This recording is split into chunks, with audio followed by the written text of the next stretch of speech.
দিনাজপুরের খোড়াঘাটে উপজেলা তাঁতি দলের আয়োজনে বাংলাদেশ জাতীয়তাবাদী দল বিএনপি চেয়ারপারসন সদ্য প্রয়াত সাবেক 3 বারের প্রধানমন্ত্রী বেগম খালেদা জিয়ার রুহের মাগফিরাত কামনায় দোয়া মাহফিল অনুষ্ঠিত হয়েছে।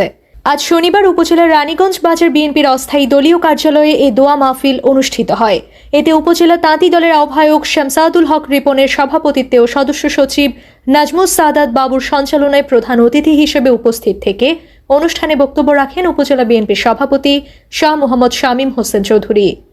বিশেষ অতিথির বক্তব্য রাখেন উপজেলা বিএনপির সহ সভাপতি তাশিকুর রহমান শানু, সাধারণ সম্পাদক আবু সাইদ মিয়া, সাংগঠনিক সম্পাদক মাহফুজা রহমান লাবলু, সিংড়া ইউনিয়ন বিএনপির সাধারণ সম্পাদক মোহাম্মদ রফিকুল ইসলাম, উপজেলা তাঁতি দলের যুগ্ম আহ্বায়ক সাজ্জাদ হোসেন। এছাড়া অনুষ্ঠানে উপজেলা বিএনপি ও তার অঙ্গ সহযোগী সংগঠনের নেতাকর্মীরা উপস্থিত ছিলেন। News desk, Khoraghat express.